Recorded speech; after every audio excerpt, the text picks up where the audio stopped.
बम पटके जाने से, आग लगने से पर्दे में आग लग जाता है क्या? सिनेमा हॉल में आप आग लगते देखे ना, तो क्या पर्दे में आग लगता है? क्या उस हॉल में आग लगता है? नहीं। परंतु हमको लगता कि आग लग गया। वो 3 घंटे को ही हम अपना मान बैठते हैं। उस 3 घंटे के कैरेक्टर में हुए हीरो हीरोइन के ऊपर जो प्रभाव आता है, कभी हम उसके लिए दुखी हो जाते हैं, कभी खुश हो जाते हैं, कभी रोने लगते हैं और कभी खुश हो जाते हैं, क्योंकि वो 3 घंटा ही हमको सत्य समझ में आता है। तो वो जो पर्दा है, उस पर्दे पर जो प्रकाश आता है एक, और प्रकाश आकर के पर्दे को भेद के बाहर चला जाता है, उसके ऊपर खड़ा हो जाता है, उसका जो प्रतिबिंब खड़ा होता है वही चलचित्र के रूप में हमको दिखता है। वास्तविकता यही है, वो प्रकाश कोई और नहीं, वही प्रकाश उस परमात्मा से निकला हुआ जीवात्मा के रूप में आकर के उस पर्दा, वो पर्दा कौन? ये शरीर, इस शरीर में आकर के वो प्रतिबिंब की तरह खड़ा हो जाता है, और फिर इस शरीर में जो नाटक होता है उसको हम अपना मान बैठते हैं। कब तक? जब तक 3 घंटे की मूवी है। वास्तविकता तो ऐसा नहीं है। 3 घंटे के बाद मूवी समाप्त। कुछ समय के बाद शरीर भी वहां से लाइट बंद हो जाएगा। उस परमात्मा से, उस चैतन्यता से, उस ईश्वर से, परमात्मा से इस जीवात्मा में, शरीर में जो जीवात्मा है, जो चैतन्यता है, वो वहां से पावर खींच लेगा। फिर ये शरीर बेकार। फिल्म समाप्त होने के बाद कोई बोल दो ना, 2 आधे घंटे में जब पर्दे के सामने बैठे रहो, कौन बैठेगा? बैठता है कोई? फिल्म समाप्त हो गई और आधे घंटा कोरे पर्दे के सामने बोल दो बैठो, कौन बैठेगा? खाता रखा उस पर्दे। वैसे इस शरीर में जब तक चेतना है तब तक तो आप इससे प्रेम कर रहे हो, इससे लाड कर रहे हो, लेकिन इससे चैतन्यता निकल गई, समाप्त हो गई, जीवन लीला शेष। इसलिए शरीर का होना बड़ी बात नहीं। चैतन्यता है इसमें, इसलिए भगवान की ये माया है। भगवान कह रहे ब्रह्मा, इसी माया से सब मोहित हो रखे हैं। ये मेरी माया है, मेरी माया का प्रभाव है। और तीसरे श्लोक में कहते हैं, यथा महांति भूतानि भूतेषु चावचस्वनु प्रविष्टानि प्रविष्टानि तथा तेषु न तेष्वहम्। और एक बात ब्रह्मा मैं बताऊं, मैं सब में हूं और सब मुझ में है। मैं सब में हूं इसलिए सब है, और सब मुझ में है। इसलिए ये जगत जो है, इस संसार से मैं नहीं हूं, मेरे से ये संसार बना है। और हम लोग क्या सोचते हैं, हमारे चलते भगवान है। वास्तविकता क्या है? संसार से भगवान नहीं है, भगवान से संसार है। ये ब्रह्मा, मैं सब में हूं और मैं किसी में नहीं हूं। अब ब्रह्मा की बुद्धि बिगड़ गई। ये क्या बोल रहे हैं? ये तो कंट्राडक्टरी बात हो गई। भगवान एक तरफ बोल रहे हैं मैं सब में हूं, फिर बोल रहे हैं मैं किसी में नहीं हूं। ये कैसे हो सकता? आप सब में भी हो, किसी में भी नहीं हो। अरे हाँ, अगर मैं सब में हूं, सब मर जाते हैं तो मैं भी मर जाता, पर ये जगत मर जाता है, जगत शेष हो जाता है, तब भी मैं रहता हूं। अर्थात मैं सब में हूं पर किसी में नहीं हूं, और सब मुझ में है और मैं किसी में नहीं हूं। ये कैसे मान लें? आप सब में हो, किसी में भी नहीं हो। बोले देखो, सोनार के पास जाओ और उससे बोलो भाई मेरे लिए एक नेकलेस बना दे। बढ़िया सुंदर नेकलेस डिजाइनदार वाला बना दिया, गले में पहन लिए। उसका नाम क्या है? नेकलेस। पर वो किससे बना? सोना से। बना किससे? सोना से। नाम पड़ा नेकलेस। अब किसी को मन आया ये नेकलेस की डिजाइन पसंद नहीं, इसको गला दो, और गला दिया, और फिर बोला इसके लिए कड़ा बना दो। तो कड़ा बना दिया तो उस कड़े में क्या है? क्या है कड़े में भी? सोना। नेकलेस था तो नेकलेस में भी जो था वो सोना था, और सोना को गला दिया, नेकलेस को गला दिया, फिर जो बचा वो उसका नाम सोना है, और फिर सोने से कड़ा बना दिया, फिर उस कड़े को गला दिया, उसका भी जो शेष बचा वो कौन? सोना है। भगवान कहते हैं मैं वैसे ही है। ये जगत जो है उन सब में मैं हूं। ये जगत शेष हो जाता है, समाप्त हो जाता है, फिर भी मैं बच जाता हूं और फिर मैं ही बन जाता हूं। तो क्या हुआ? मेरा ही रूप ये संसार हुआ, मेरा ही रूप ये जगत है, क्योंकि मैं ही इस रूप में बनता हूं, सोनी और सोनार नेकलेस की तरह। समझ में आए? एक और उदाहरण बताऊं। जल में जैसे तरंग है, तरंगे आप देखें, जल में एक तरंग उठता है, समुद्र जाओ देखो या कोई नदी में जाओ तो तरंग लहरें उठती हैं। तो जल में तरंग है और तरंग में क्या है? जल। तो जल में तरंग है और तरंगों में भी क्या है? जल। तरंगे शेष हो जाती है पर जल ज्यों का त्यों रहता है। तरंग है तो भी उसमें जल है और तरंग शेष हो गई तो भी उसमें जल है। वास्तविकता तो जल सर्वदा है उसमें। वैसे ही हे ब्रह्मा, मैं सब में हूं, ये सब है, उस रूप में भी मैं हूं, और ये सब मिट जाता है तब भी मैं रहता हूं। ये मेरा वास्तविक रूप है।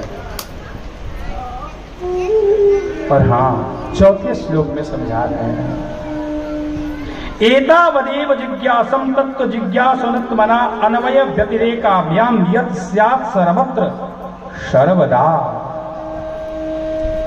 ये बात थोड़ी समझने वाली है चौथे श्लोक की। क्या सुंदर इसकी व्याख्या है। अब इसकी ऐसी ऐसी व्याख्या है, ऐसा ये फिलॉसफी है, इसमें घुसो तो फिर वो पार्वती जी दिखती नहीं रही थी, अभी दिखी हमको। अरे उनको भी लाना है आज।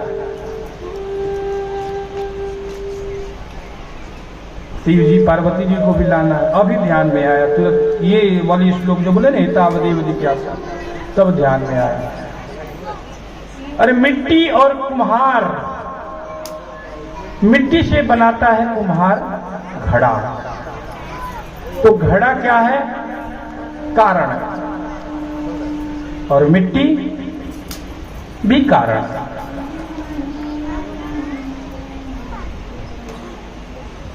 इसमें अपादान कारण और निमित्त कारण दो है। घड़ा बनाने वाला कुम्हार और घड़ा जिससे बना वो मिट्टी, और घड़ा कारण। वैसे ही संसार बनाने वाला कौन? परमात्मा। बनाया किससे? स्वयं से। बना क्या? कार्य क्या हुआ? संसार। भगवान बोलते हैं कि देखो, घड़ा बनाने वाले के लिए दो कारण की आवश्यकता है, अपादान कारण और निमित्त कारण। पर संसार बनाने के लिए मैं अकेले काफी हूं। मैं ही संसार बनाता हूं, अर्थात मेकर, मैं बनाने वाला। तो मटेरियल चाहिए बनाने के लिए, तो मटेरियल भी मैं। मिट्टी अलग, कुम्हार अलग नहीं। यहाँ मैं ही बनाता हूं और मैं ही बनता हूं। मैं अपने रूप में स्वयं हूं, बनाने चलता हूं तो संसार बनाता हूं, तो संसार में मैं ही बन जाता हूं। संसार तुम्हारे रूप में, हमारे रूप में, इनके रूप में, उनके रूप में, जगत में, चराचर में जो कुछ जहां कुछ दिख रहा, उस सब के रूप में कौन? परमात्मा। हे ब्रह्मा, इन सब के रूप में मैं होता हूं। तो बनता मैं हूं, बनाता मैं हूं, और फिर समेटने वाला भी मैं होता हूं। कारण भी मैं, कार्य भी मैं। अन्वय व्यतिरेकाभ्याम यत् सर्वत्र सर्वदा। संसार बनाने वाला भगवान, संसार बनने वाला भगवान, संसार समेटने वाला भगवान। फिर हम काहे को रोए भैया? परिवार उसका बनाया उसने, पाला उसने, समेटा उसने। जो कुछ जहां हो रहा है उसमें समझो सब परमात्मा की इच्छा है। उनके इच्छा के बिना एक भी पत्ता हिल डुल नहीं सकता। इस बात को जो समझ लिया उसको समझो दुनिया की सबसे बड़ी फिलॉसफी समझ में आ गई कि ये संसार जो है वो किसी और ने नहीं, इस संसार को बनाने वाला वह परमात्मा ही है। वही इस संसार को बनाता है, वही इस संसार का पालन करता है और वही इस संसार को अंत में अपने अंदर समेट लेता है।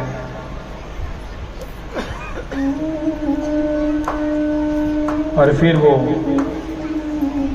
एक अलग मस्ती में जो इस बात को समझ लेता है वो एक अलग धूल में होता है, एक अलग मस्ती उसके अंदर होती है। ब्रह्मा जी बात को समझ गए। अर्जुन को भगवान गीता में समझा रहे हैं, पार्थ तू लड़। अर्जुन बोलता है मैं लड़ूंगा नहीं। बोले क्यों नहीं लड़ेगा? बोले मेरे स्वजन लोग इनको मैं मारूंगा। बोला अरे बेवकूफ इंसान, ये तुझे दिख रहे तेरे दादाजी गुरुजी हैं, पर वास्तविकता ये है इन सबको तू मार, युद्ध कर इनसे, क्योंकि ऐसा मैं कह रहा हूं धर्म युद्ध, ये तेरा कर्तव्य है। अगर तू नहीं मारेगा तो भी ये सब के सब मारे जाएंगे। अर्जुन बोला कैसे? बोला देख मैं अपना विराट रूप दिखाता हूं तुझे। भगवान ने विराट रूप दिखाया। ये सारी सेनाएं एक तरफ से मुख में जा रही है, दूसरे मुख से निकल रही है। सब मर मर के अंदर भगवान के मुंह में जा रहे हैं और एक दूसरे मुंह से निकल के आ रहे हैं। ये संसार सब कुछ शेष हो रहा है भगवान के अंदर और फिर भगवान ही अपने अंदर से इन संसार को प्रकट कर रहे हैं। मस्त हो गया पार्थ और गाने लगा।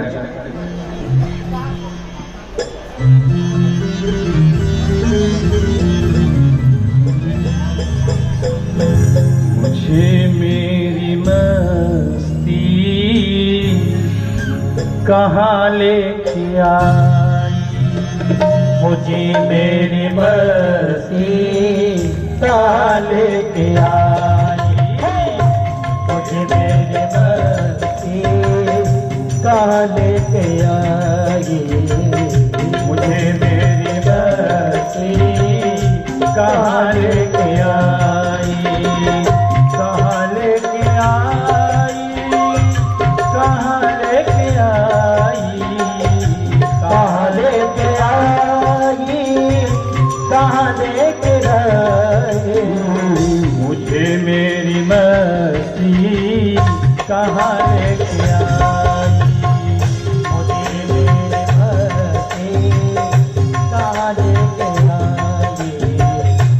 मुझे मेरी मस्ती कहाँ लेके आई, मुझे मेरी मस्ती कहाँ लेके आए। जहाँ मेरे अपने सिवा कुछ नहीं है, जहाँ मेरे अपने सिवा कुछ नहीं है, मुझे मेरी मस्ती कहाँ लेके आई, मुझे मेरी मस्ती कहाँ लेके आई। जय हो।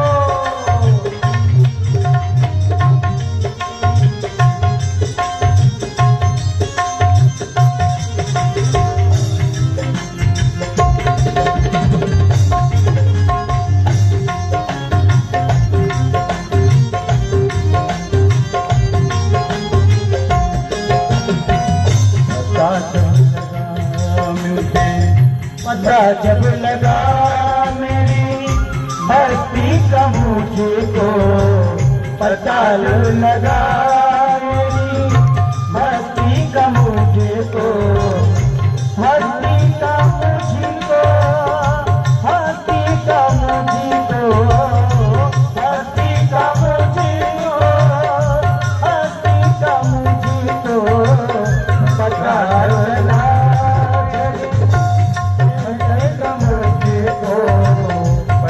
जब लगा मेरी हस्ती का मुझको,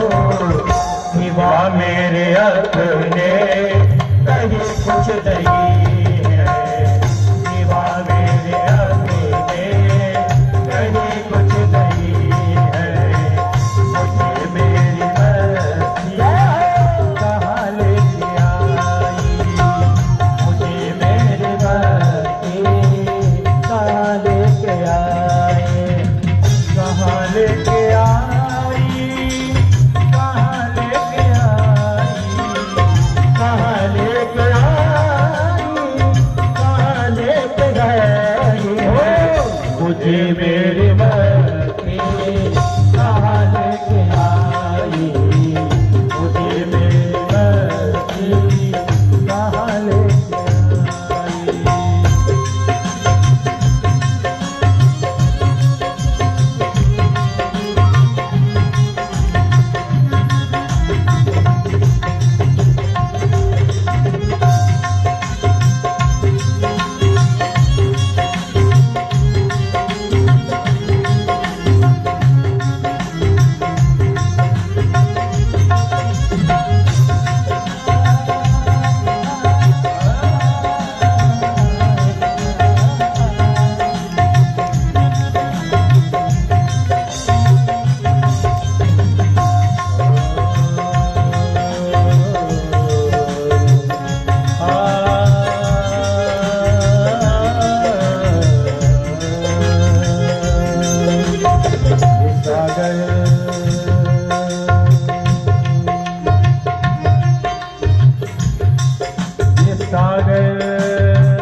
सागर ये लहरें ये फेन बुध बुधे,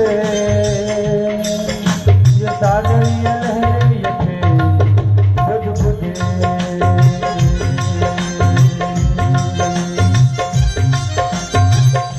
सागर ये लहरें ये फेन बुध बुधे।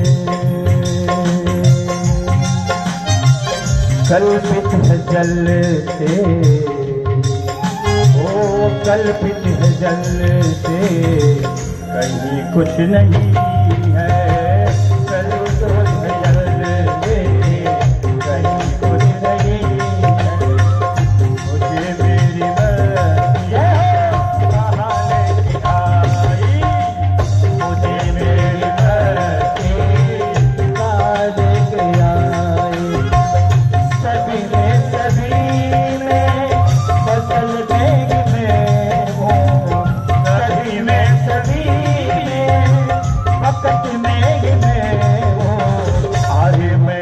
आनंद ये आनंद मेरा, आज मेरे आनंद में आनंद ये तेरा। हरे मैं हूँ आनंद ये आनंद है मेरा, हरे मैं हूँ आनंद ये आनंद मेरा। मुझे मेरी मर्जी कहाँ लेके आई, मुझे मेरे मर्जी कहाँ लेके आई, मुझे मेरे मर्जी कहाँ लेके आई। जहाँ मेरे अपने सिवा कुछ नहीं है, जहाँ मेरे अपने सिवा कुछ नहीं।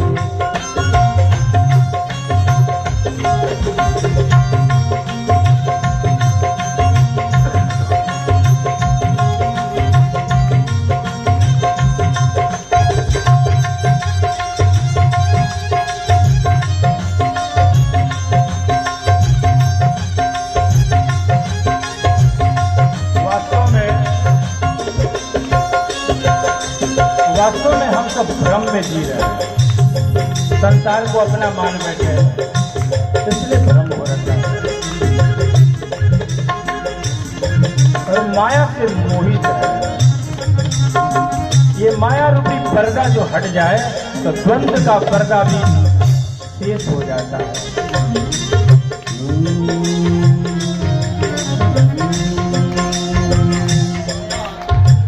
भ्रम है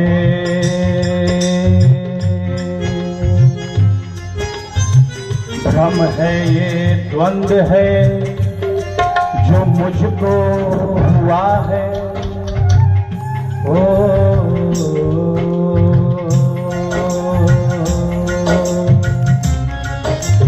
भ्रम है ये द्वंद्व है जो मुझको हुआ है, भ्रम है ये द्वंद्व है जो मुझको हुआ है। उठाया जो पर्दा, ये पर्दा,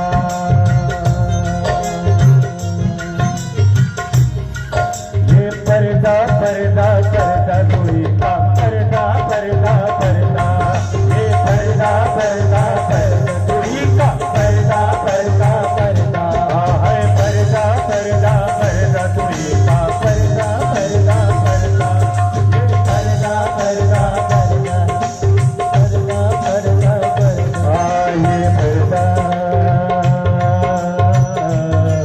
ये पर्दा, ये पर्दा,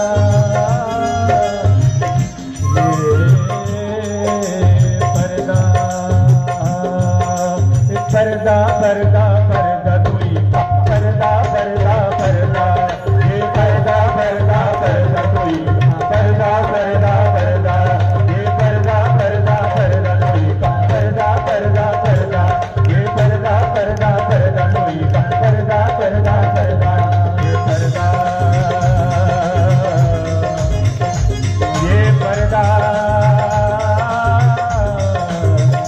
ये पर्दा, पर्दा तुही का हटा के, ये पर्दा तुही का हटा के जो देखा,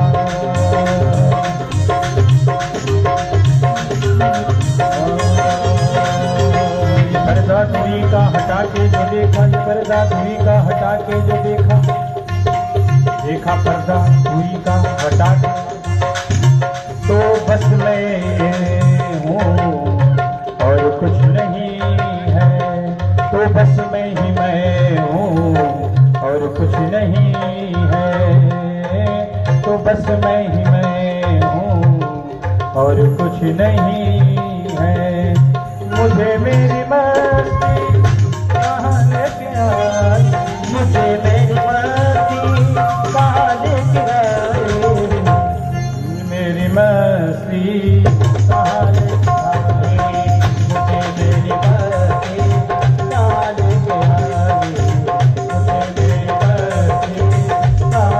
आई, मुझे मेरी मस्ती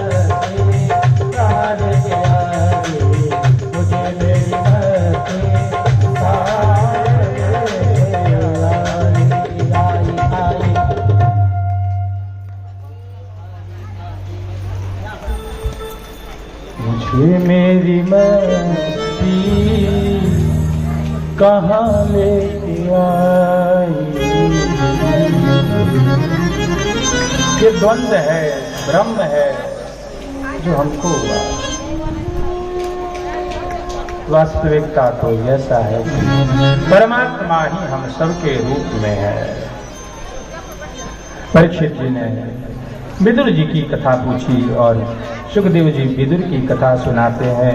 यदा तु राजा स्वसुतान बंधुन पुष्णेन धर्मेण विनष्ट दृष्टि भातुर्विशिष्ट सुतान बंधुम प्रवेश लक्षा भवने यदा। जब विदुर जी एक बार हस्तिनापुर के उस कुरुसभा में गए और जाकर के पांडवों के वनवास के बाद, अज्ञातवास के बाद, पांडव जब अज्ञातवास पूर्ण कर लिए, अपना राज्य मांगे, दुर्योधन जब मना कर दिया युद्ध के लिए, कहने लगा कि नहीं अज्ञातवास मैंने भंग कर दिया है, विदुर जी जा करके अपने भाई को समझा रहे हैं। महाराज आप क्या कर रहे हैं? यदा तु राजा स्वसुतान बंधुन, अपने सुत के लिए, अपने बेटे के मुंह में इतने अंधे हुए, आप आंखों से तो अंधे हैं, क्या अंदर से भी आप अंधे हो गए? आपकी अंदर आत्मा भी बंद हो गई है, माया में मुंह में इतने लिपट गए हैं, आपको कुछ समझ नहीं आ रहा। अपने ही पुत्र को के मुंह में अपने ही भतीजे को वनवास दिया आपने, अपने पुत्र वधू का शीर हरण होते हुए देखा आपने, क्या उससे आपका मन नहीं भरा जो पुनः फिर युद्ध के लिए अपने बेटे के साथ तैयार है? क्या पता है आप अगर युद्ध हुआ तो उसका परिणाम क्या होगा? युद्ध उसका परिणाम अच्छा नहीं होता। अरे मैंने तो कहा था आपके यहाँ ये दुर्योधन जो है वो दुर्बुद्धि है, अहंकारी है, दुष्ट है। एक को मारने से अगर सबकी रक्षा हो जाए तो उस एक को मार देना ही अच्छा है। शरीर के किसी अंग में कोई फोड़ा हो जाए, नासूर बन जाए, तो उस अंग को काट देने में ही शरीर की भलाई है। पूरी